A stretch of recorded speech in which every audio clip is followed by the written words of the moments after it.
আমি বলবো যে যত বেশি মক দিবে তার নার্ভাসনেসটা কমবে, তারপরে পরীক্ষায় টাইম ম্যানেজমেন্ট সম্পর্কে ধারণা পাবে। কিন্তু আমি বলবো যাদের টাইপিং স্কিল ভালো আছে বা কম্পিউটার প্রতি যথেষ্ট সাফিসিয়েন্সি আছে তাদেরকে কম্পিউটার বেস দিতে, কারণ এখানে কিছু অ্যাডভান্টেজ আছে।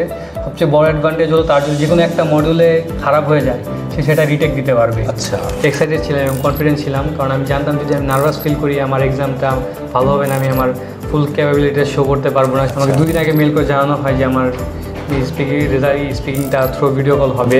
সমাজে একটা প্রচলিত মিথ আছে যে বাংলাদেশি বা সাউথ এশিয়া গুজব আছে যে কোনো বাংলাদেশি বা সাউথ এশিয়ান কোনো ইনস্ট্রাক্টর থাকলে তারা মার্ক ঠিকমতো দিতে চায় না বা তারা খুব কঠোর হয়। হ্যালো, আমি Shahjalal Ahmed, IELTS instructor from Arif academy. আপনার নামটা বলবেন? আমার নাম তাহসিন পারভেজ তুর্য। তুর্য, কেমন আছেন তুর্য? আলহামদুলিল্লাহ। আপনার কত স্কোর হয়েছিল? আমার ওভারঅল 6.5।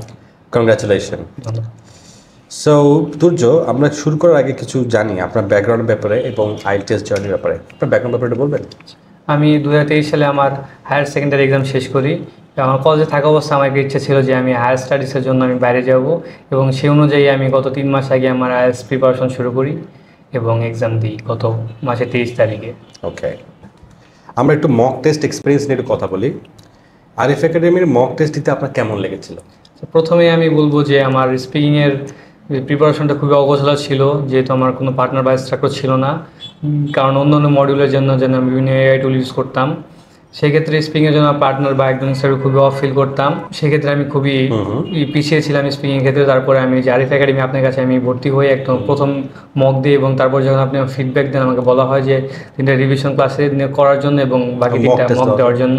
তো আমি যখন লাস্ট মক দিয়ে আমি আমার প্রথম মক থেকে খুবই পরিবর্তন দেখতে পাচ্ছি। তার মানে আপনি এই মক এক্সামের মাধ্যমে আপনার নিজের দুর্বলতাটা আপনি ওভারকাম করেছেন, রাইট? স্ট্র্যাটেজি কি আপনি চেঞ্জ করেছেন না ওভাবে রেখেছিলেন? যে আমার স্ট্র্যাটেজি খুবই চেঞ্জ হয়েছিল, কারণ আমি জানতাম না যে একটা ফর্মেট অনুযায়ী স্পিকিংয়ের স্পেশালি পার্ট 2 এর একটু আনসার করতে হয়। যেমন একটা ওভারভিউ থাকে, একটা ইন্ট্রোডাকশন থাকে, তারপর থাকে একটা বডি প্যারাগ্রাফ, দেন তো কনক্লুশন। আমি এভাবে আমার মেইন এক্সামে আমি আনসার করেছি। বুঝতে পেরেছি। তাহলে আমরা একটু রিয়েল এক্সাম ডে ব্যাপারে একটু কথা বলি। কেমন এক্সপিরিয়েন্সটা হয়েছিল? আপনি কম্পিউটার বেস এক্সাম দিয়েছেন না paper base exam? Paper base exam দিয়েছি। ওকে, নাও এক্সাম ডে কেমন লেগেছিল? মানে আপনার নার্ভাস ছিলেন, এক্সাইটেড ছিলেন না, কীভাবে ছিলেন? আমি প্রথমত খুবই এক্সাইটেড ছিলাম এবং কনফিডেন্ট ছিলাম, কারণ আমি জানতাম যদি আমি নার্ভাস ফিল করি আমার এক্সামটা ভালো হবে না, আমি আমার ফুল ক্যাপাবিলিটি শো করতে পারবো না। সেই জন্য আমার প্রিপারেশনে মোটামুটি লাস্ট পর্যায়ে সে ভালো ছিল অনেক জন্য, সেই জন্য আমি কনফিডেন্ট ছিলাম আমার প্রিপারেশনের প্রতি। ওকে, তো যে আমরা আসি একটু মেইন এক্সামিনার যিনি স্পিকিং এক্সাম নিয়েছিল, ওনার সাথে আপনার এক্সপিরিয়েন্স একটু শেয়ার করবেন? আচ্ছা, আমি যেহেতু পেপার বেস এক্সাম দিই, বাট আমার স্পিকিংটা হয় থ্রু ভিডিও কল। আচ্ছা, ভিডিও কল হয়েছে, টিচার সামনে আসে? জি না, আমাকে 2 দিন আগে মেল করে জানানো হয় যে আমার স্পিকিংটা থ্রু ভিডিও কল হবে। তারপরে যখন আমি এক্সাম সেন্টার যে আমার এক্সামটা ছিল প্রায় 10 মিনিট ধরে চলে। তো আমার এক্সামিনার ছিল south Asian, most probably from Bangladesh. আচ্ছা, বাংলাদেশি ছিল। তো তিনি এক ভদ্র মহিলা ছিল।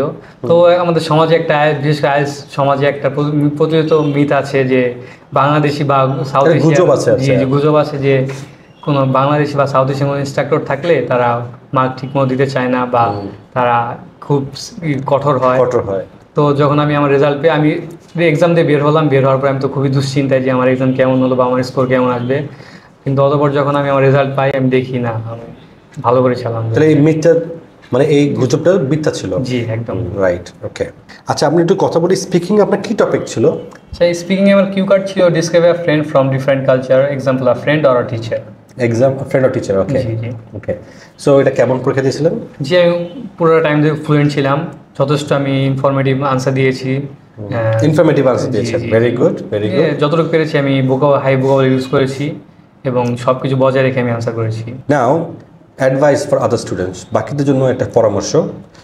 তো মনে করেন যারা এখন এক্সাম দিতে ভয় পাচ্ছে তাদের জন্য আপনি কী পরামর্শ দেবেন? আমি তাদেরকে বলবো যে এক্সামে ভয় পাওয়ার কিছু নেই, এটা একটা ইংলিশ ল্যাঙ্গুয়েজ এক্সাম, এটা কোনো মুখস্থ এক্সাম না, যে মেমোরাইজ এক্সাম না যে বাড়ি থেকে শিখে এসে এখানে লিখে দিবে। তো সবাইকে বলবো যে কনসিস্টেন্ট বজায় রেখে প্র্যাকটিস করতে, হতাশ না হতে। প্রথম হয়তো মনে হবে যে আমার দ্বারা হবে না, এটা আমারও হয়েছে। আস্তে আস্তে যখন প্র্যাকটিস করবে, সময় যাবে, সেই বিষয়টার প্রতি দক্ষ হবে, আস্তে আস্তে ভালো করবে। তো লাস্ট পর্যন্ত যে বজায় থাকবে সেই ভালো করতে পারবে।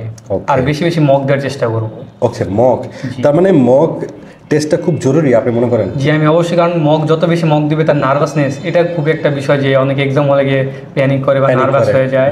আমি বলবো যে যত বেশি মক দিবে তার নার্ভাসনেসটা কমবে, তারপরে পরীক্ষার টাইম ম্যানেজমেন্ট সম্পর্কে ধারণা পাবে।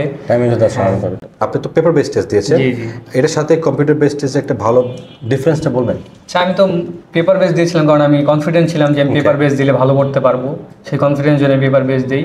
কিন্তু আমি বলবো যাদের টাইপিং স্কিল ভালো আছে বা কম্পিউটারের প্রতি যার যথেষ্ট সাফিসিয়েন্সি আছে তাদেরকে কম্পিউটার বেস দিতে, কারণ এখানে কিছু অ্যাডভান্টেজ আছে। সবচেয়ে বড় অ্যাডভান্টেজ হলো তার যদি যে কোনো একটা মডিউলে খারাপ হয়ে যায় সে সেটা রিটেক দিতে পারবে। আচ্ছা, এটা যদি ধরলেন যে রিডিংয়ে খারাপ করলো তো সে চায় যে আরেকটু রিডিং ইমপ্রুভ করা দরকার, যে বা যেই রিকোয়ারমেন্ট তার সেটা ফুলফিলের জন্য আর একটু বেশি দরকার, সেই স্পেসিফিক একটা মডিউল রিটেক দিয়ে তার স্কোরটা চেঞ্জ করতে পারবে, সেই সাথে ওভারঅল স্কোরটা তার চেঞ্জ ইমপ্রুভ করতে পারবে।